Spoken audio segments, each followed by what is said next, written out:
Hello, everyone, and welcome into another edition of High School Roundup for the 2018 season. I'm Colin Kirkwood, and alongside of me are one esteemed panelist and a brand new guy making his first appearance of the year in Danny Beck. Danny, it's great to finally have you back on the set here with us. It is, and I think this is my second time being on, but still my first time regular season. I think the first time I was on, it was still, getting the rust off, shaking it off. I think that was in the preseason. So this is it's a great show. I'm glad to be back with you guys. Devin, of course, you know the drill by now. You know how things go. Ready for another week of high school football? Yes, I am. I'm glad to have my buddy Danny right behind man. right by my side. Well, Danny, we're going to throw you right on into the fire here. You've got the LH highlights, so let's see them. I do. Let's see some Laurel Highlands Mustang football. I'm lucky enough to take this away from Stephen Ruffing. Steve sat out today because, I could be on. But yeah, we'll get right away into these highlights on your screen. Laurel Highlands coming into this game, just trying to keep that momentum going up this season. They're taking on the Little Indians right here, and you can see as a run right up the middle, a 7-yard run by Mikhail Bajwa, and then we're going to see a 13-yard run here as he's weaving and bobbing through. That's Justin Rabel into the end zone for another score, making it 14-0. This one's through the air. That's an 11-yard pass from Luke Thomas to Ryan Dixon. And then finally, Laurel Highlands getting on the board with who else? Connor Basinger getting into the end zone. Tough running north and south, but then answering right back on a 9-yard run. Bajwa getting back into the end zone, familiar territory for him. He actually fumbles the ball in the end zone, but they recover it. And just marching right back down the field, it's another 4-yard run. And then finishing off this game, Luke Thomas getting into the end zone on an 11-yard run. So one score for Laurel Highlands. They can get it done against Indiana as they drop 41-7. LH will be taking on Trinity on the road next week, and Indiana will be taking on Greensburg-Salem in a matchup that's got a lot of implications in the future. But let's go ahead and jump into the rest of the Big 8 scoreboards here from last week. Greensburg-Salem taking a tough loss to that powerhouse TJ team 70-21, and of course you'll see a little bit more about that game later. West Mifflin 53, Ringgold nothing. Tough year for the Rams in a rebuilding era. Moving on through the rest of the Big 8 scoreboards here. We've got Plum. They visited Bell Vernon and took a big loss 48-0, and Trinity was on the road taking on Knock, and Knock was able to pick up that victory 41-14. Guys, there's a lot of playoff implications that have to deal with the Big 8 here. Of course, we're going to have the first playoff looking thing for the semester, or the season rather, here. So yeah, it is. These standings. It's definitely wild because in the beginning of the season we were looking at TJ being that number one team, and it proved to be true. But also with Bell Vernon's hanging around there 7-1, so there's not much difference between Bell Vernon and Thomas Jefferson. But with Bell Vernon, Jared Hartman, I know that you guys talked about it last week with him being out, but they're still riding that high of Pasco. He's one of those guys that can really lead them on. But you see there at the bottom of the screen, Laurel Highlands, they're X'd out along with Trinity and Ringgold, but you touched on Ringgold. A very down year for them. It's not the year that they were really looking forward to having. A lot of young talent on that team too. They still have a lot of time to develop. And if you take a look at the middle back there, we had Greensburg-Salem and Indiana. They're playing each other this week, and whoever wins that game is going to clinch 4th place in the Big 8. So that'll be one to keep a lookout for the rest of the week on, and we'll see what happens. It's also going to be a pick'em game. We'll talk about that later in the show. So let's move on into the Tri-County South scoreboards now. Avella picking up the victory over Mapletown 47-14, and California once again picking up a big win over Chartiers Houston 56-0. And there's going to be a lot of implications for the Tri-County South here. It might even come down to the flip of a coin here, but we'll talk about that just a little bit. Moving through the rest of these Tri-County South scoreboards here. West Green picking up a 52-7 victory over Jeff Morgan, and Leechburg paid a visit to Bentworth and picked up the victory 28-0. One more scoreboard here in the Tri-County South as Rochester visited Monessen and picked up a 22-14 victory, and that really we thought was going to be one of those show-me games for Monessen, and they came up a little bit short against a single-A powerhouse in Rochester. Yes, and if Monessen, West Green, and California all win out in their tri-champs, then no matter which team is first and which is second and third, the team from the Tri-County South will be first wild card based on conference record.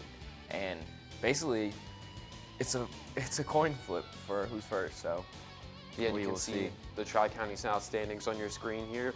West Green, Monessen, and California all have clinched those playoff berths, 6-3, 6-2, 5-4 respectively, and that basically ramps up the Tri-County South for the year here. They've got their 3 participants as the rest of the gang are not along to play. Let's move on into the Big East 3A scoreboards now. Deer Lakes getting shut out by Derry here, 37-0, and then the shutouts kept going around the Big East here as Elizabeth Forward picked up a 56-0 victory over that struggling Uniontown side. Moving through the rest of these Big East scoreboards here. Mount Pleasant with a loss again to Freeport, 41-7, and Yacht gave it their all, but they couldn't quite upset that North Catholic giant as they picked up the win, 41-0. One more scoreboard here for the Big East as Waynesburg Central visited Burrell in a non-conference contest, and they picked up the close win, 21-20. Those are those gritty wins at the end of the season that you love to see out of high school football, just grinding it out to the last few plays, and Waynesburg Central was able to get the victory. Later on in the season, like I said, with playoff implications, that is a non-conference game, so it really doesn't have any effect on the conference standings, but also for the Big East standings right there on your screen. You can see that game between those two with Burrell. And Burrell didn't look like they were going to go anywhere anyways, but in that game, Waynesburg Central, we haven't seen their standings at all, so that might have boosted them up. Yeah, and another logjam at the top of these Big East 3A standings here. As you can see, both those 3 teams up there are going to be fighting towards the end here, and there's going to be a lot to win here moving forward, guys, as we are looking towards the WPIAL playoffs. Yeah, I'm always looking forward to it. There's always those coin flips, those interesting little how they're really going to determine who they're going to pick, who's going to go in. And with that, the Tri-County South, I think that's one of the bigger ones, for our coverage area because we follow a lot of those teams. So with California last season, we're going to see if they can emulate the same success that they did. Devin, any thoughts on this playoff race as it's heating up here for the rest of the season? Yeah, California, as you were saying, looks like to be the hot hand here, winning, I think, the past 5 games that they had. So we will see what it comes down to. And, yeah, it's like lottery for it is. The $1.6 billion jackpot. Yeah, Who's exactly, gonna get in? exactly. But yeah, we got plenty more high school football for you guys, so don't go anywhere as we've got the CUTV Game of the Week highlights coming up, 2A scores and standings, 5A scores and standings, and those hometown standings as well. So don't touch that dial. Stick around for more high school roundup here on CUTV. High school football is back on CUTV. Brownsville versus Bentworth. Upper Dauphin versus Millersburg. Charleroi versus Fraser. California versus Washington. Bell Vernon versus Greensburg-Salem. Elizabeth Ford versus North Catholic. Carmichaels versus Union. Ringgold versus West Mifflin. Beth Center versus Fraser. Catch all the action on your home for high school football. CUTV, California University Television.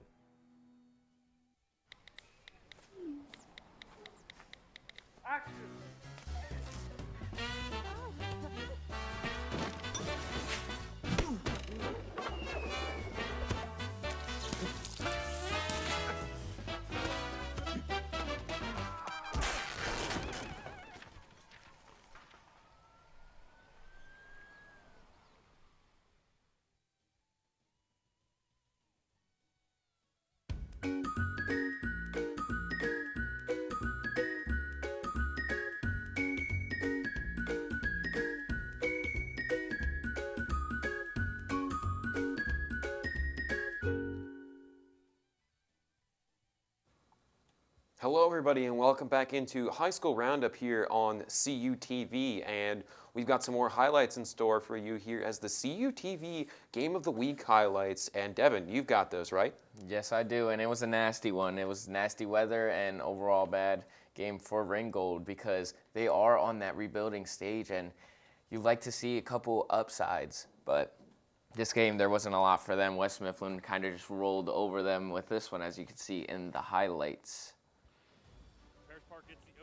First, to start off the game, Parrish Parker, his first touch of the game, 32-yard run every time he touched the ball, it seemed like he was just jogging down the field. We didn't really get to see his full speed, but as you can see here, West Mifflin can do it through the air, and that's a 35-yard pass to Jared Beaven.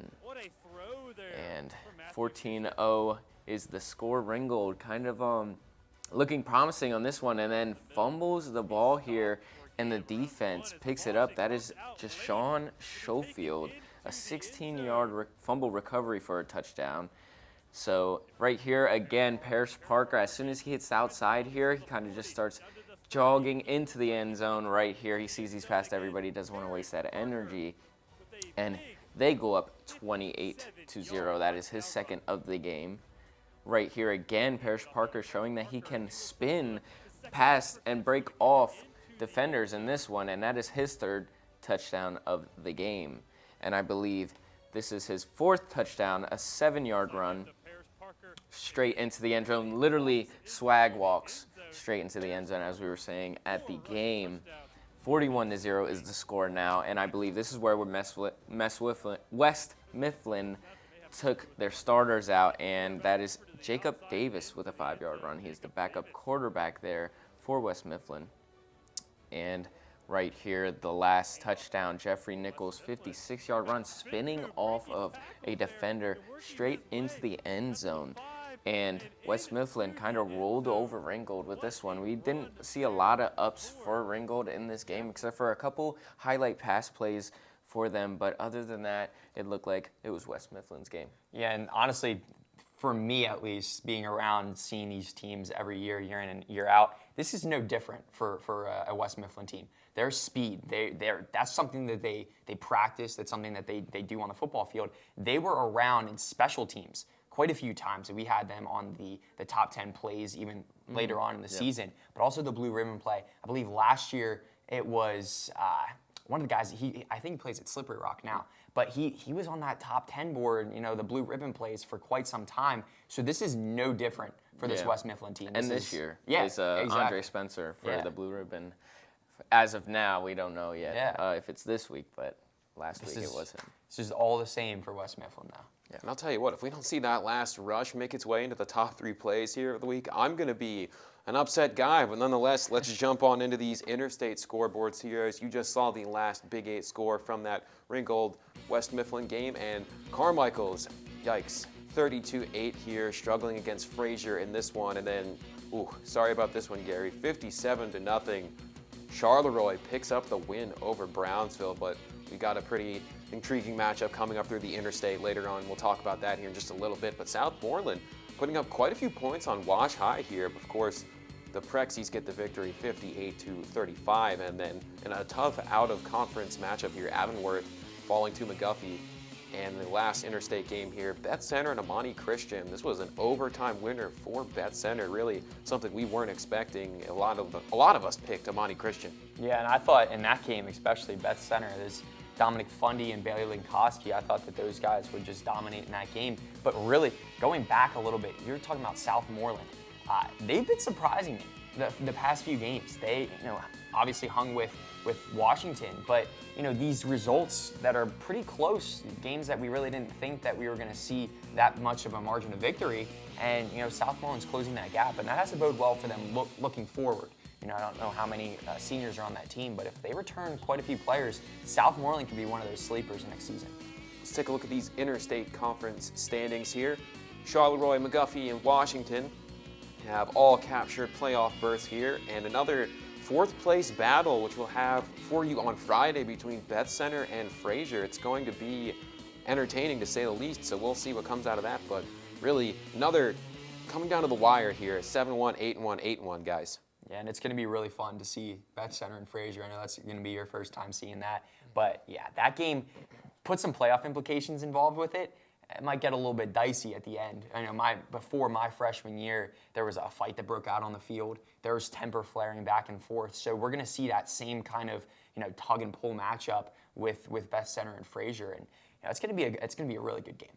Yes, and Charleroi this year has been outstanding, and it looks like they will be first, even though there will be co-champions because they did beat Charleroi and or they did beat Wash High and Guffey. So we will see how that pans out in the playoffs. Definitely another great conference here. A lot of good 2A teams in this area of the state. Let's hop on into the Big East 5A standings and scoreboards now. Albert Gallatin, center of the news lately. Of course, they'll be leaving the Whippy at the end of the season, losing to Latrobe 48-0, and Franklin Regional losing to McKeesport 36-16. Moving into the rest of these scoreboards here. We've got Gateway just absolutely rolling over Connellsville 76. That's right, 76-0, and another non-conference matchup between Penn Trafford and Hampton, where Penn Trafford picks up the victory 42-6. One more score here in the Big East 5A for you. The Plum and Bell Vernon game, of course, keeping continuity, rolling along with it. Bell Vernon 48-0. So now let's take a look at these 5A standings now for the Big East. Gateway, McKeesport, Penn Trafford, Franklin Regional, and Latrobe all picking up their playoff berths, and Connellsville actually has a chance to get into the wild card conversation, but they need a win over Albert Gallatin this week. Yes, they do, and Connellsville needs that defensive presence against Albert Gallatin, because it seems for them that it is hard to score on offense for Albert Gallatin, but Connellsville can score themselves, so we will have to see how that one pans out. That Gateway team is, I don't know, something's in the water. Something is in the water with Gateway. I mean, Connellsville not the ideal matchup for them going into that game, but 76-0. You know, you got to think after 40 plus points to nothing, you got to start putting in your backups, and they're still scoring. So these teams out here in the Whippy, you mentioned it best, there is some good football out here, and Gateway's really the top contender for that number one spot. Yeah, a lot of talent indeed. And let's take a look at the hometown standings here before we head to commercial. Check this out here. Devin, your team, Conrad Weiser, is still hanging around at the top here, still undefeated in conference play. Steve Steel Valley, 4-1, 7-1, holding down that second spot. Danny's Central Dauphin Rams, 6-3, 4-2. Dylan's Buckhannon Upshur team, Buccaneers, Pirates, I don't know, swashbucklers, whatever you want to call them, 3-5, 1-2. And then Bobby D's Laurel Highlands, 1-5, 3-6. And Gary and myself holding down club bottom, 0-6, 0-9, 0-8, 0-9. So definitely another rough matchup for Millersburg. We've got one more chance for the elusive winning in the same week here. Brownsville's got the chance. Millersburg, not so much. They're taking on Williams Valley, tough single-A team. But stay tuned because we're going to take another break here, and then everyone's favorite segment of the show is Pick'ems, and that will be coming up after this. So keep it locked here on High School Roundup on CUTV.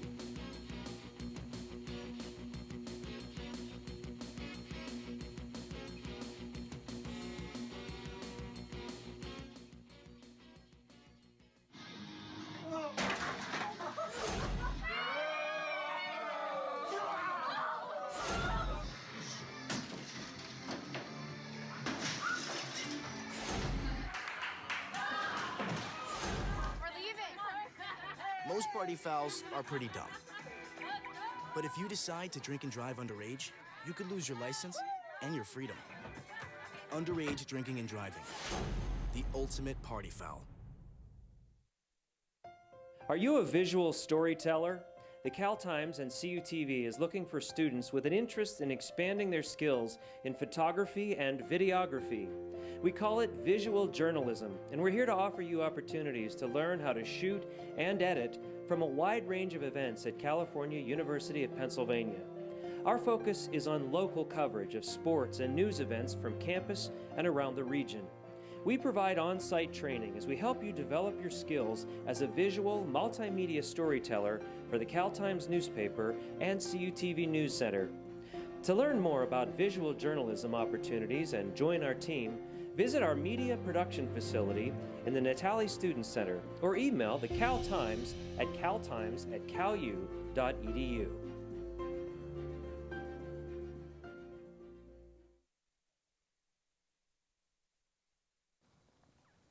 Welcome back here to High School Roundup on CUTV. And before we get into the Pick'em standings here, totally slipped to my mind here, we have a first time ever in CUTV high school football coverage here, as our concession stand hot dog score is going to be changed for Ringgold. Yes, Ringgold had a 9.7. I thought it was a little low. I even said it during the broadcast because at the end of the game, they gave us free food to everyone, and as many as you want. You could take 2 Chick-fil-A sandwiches, 2 fries. Some And they were, pizza. they were crinkle cut That's fries insane. too. And It's that's a 10. It has to be a 10. And all the sauces were out in like a bucket, all the Chick-fil-A sauces and all like sriracha. Yeah, so we are changing that to a certified 10 out of 10 on the hot dog score. You heard it here first, a certified 10, and it's going to get the Devin Jarena stamp of approval here. So definitely didn't expect that, but we'll go with it. So let's hop on into these pick'em standings here. Twitter and Bobby D still holding it down at the top here, 29-13, 28-14. Gary with a 5-1 week here, 26-16, vaulting himself right back into the conversation for title of Pick'em Guy. We'll call it Pick'em Guy because that's what I feel like calling it. And then Danny with another 5-1 week down there. You're making your way up the standings here, 25-17. Let's not talk about my week, 1-5. We're going to go ahead and sweep that under the rug, not pay attention to that. Devin finally really getting into the heavy side of the win column here. A lot of 5-1s this week. You love to see it, and that's. I mean, you were talking about Gary. Gary and I believe were tied Down at the bottom. down at the bottom, and we both went 5-1. I did not look at what his picks were. I promise you, Gary. I did not, I guess, copy your picks. I promise. But yeah, so we just jumped right back up and said, "How you doing?" Steve in a tightly contested battle with the high school Roundup puppy here. He's going to need a big week to get some separation between everyone's favorite pick'em puppy. So let's jump on into this first game here, guys. Union versus West Green. It's going to be a tough one. Union undefeated on the road here so far in this one. So I know I'm going West Green. Gary's going Union. Twitter, West Green. Dog's going Union. What about you guys? Yeah, I'm going West Green just because of the fact that, you know, West Green, they have some baggage with this game. They really have to keep going. And there's the 3 champs at the top in the Tri-County South. They have to fight for this game and take down Union. And I believe Union cannot win on the road because they lost to Carmichael's, and West Green can take this W. Moving on into the next game here, McGuffey versus Washington. That's going to be a good one here. I'm going with McGuffey. I like their stuff, and not that many people agree with me. Only Twitter, the dog, and Devin are on my side here. Devin. Yes, McGuffey is a high-scoring team, and Washington is as well, but they stuck with Charleroi, and Washington was, I think it was a little bit of a bigger point of deficit there, so we will see if McGuffey can come on top. Now here's a more challenging one here. The next game is going to be Brownsville versus Carmichael's, and of course Gary Smith going with Brownsville, as anyone could predict here. I'm going Carmichael's. Should have picked them against Union, but changed at the last second. Yeah, this game you said it's going to be a little bit dicey, and it is because of the fact that Carmichael's going up in one classification. But this Brownsville team, they showed some savvy play in the opening week of the season against California. But you know, with this Carmichael's team, this is going to be kind of a way for them to you know, keep that going, and you know, as they took down Union, you mentioned 2 weeks ago. Moving on through here, let's head into our next matchup. We got Freeport versus Knock. I'm going Freeport here, playoff team. Knock, really team we don't know too much about. And Devin, you're going Freeport. Yeah, I'm not sold on Knock. I didn't really see a lot of good things in my research there, so we'll see if Freeport can knock on their door. Oh, I like the way you put that indeed here. He's sharp today. Moving on into the next matchup here, we've got Indiana versus Greensburg-Salem. Gary going Indiana, and Steve also going with Indiana. I have a feeling I know what this matchup's going to be. It's getting a little hot in here. Oh, there it is. We got to go somewhere where it's warm. Steve's going with the Little Indians here against Greensburg-Salem. Not many people rolling with that. This is going to be one you definitely want to find the results for later on Friday. Let's keep on rolling through here. McKeesport, Gateway, pretty self-explanatory here on this one. I mean, Gateway just almost absolutely unstoppable at this point. McKeesport's going to be probably the best team that gives them the most trouble, as they are second place in that 5A Big East, so not that much competition in this one. Yeah, I think the Gateway Gators are going to gobble them up. I don't know. I feel like I did pick Gateway, but I feel like this is going to be a good game because Gateway's slacking off. They already made the playoffs. I feel like they're on that back end of the season here, so we'll see if McKeesport can get an upset. Here's the final matchup for you for this week. Fraser versus Beth Center, the CUTV game of the week here. I'm going Beth Center. Devin, you're going Beth Center. Danny, also Beth Center. So really Dylan, the magical expert, is going to be the one who is going with Frazier, but nonetheless, a lot of us are on the same page. Hey, you said that Dylan is the magical expert. Bobby D, that's not going to bode well for us if Bobby D's picking Frazier. He saw something. He sees something. He's going Frazier, so, good luck to us, I guess. Yeah, and that's the way we're running through, and those are our pick'ems for the week here. So really change it up. Let's take a look at these top 3 plays here. Hopefully we see that West Mifflin play somewhere in here. Here's the third play here. Ryan Dixon for Indiana making a nice grab there on that one. Here's number 2.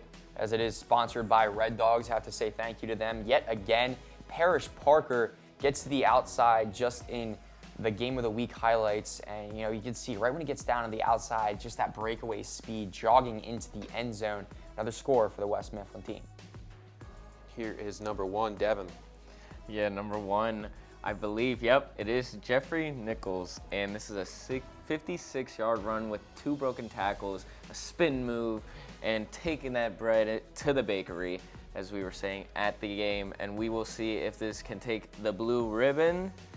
I sure hope so. I don't know. Let's see. I think Andre Spencer still has it, so same team, different player. We can see 3 broken tackles here, kind of breaks a guy's ankles all the way into the end zone against a Laurel Highlands team on a kick return. So great play there. Yeah, great play there. It looked like Shady McCoy with the broken ankles there, but Colin. Yeah, and of course you see on your screen here, Beth Center Frazier. That'll be our matchup this Friday.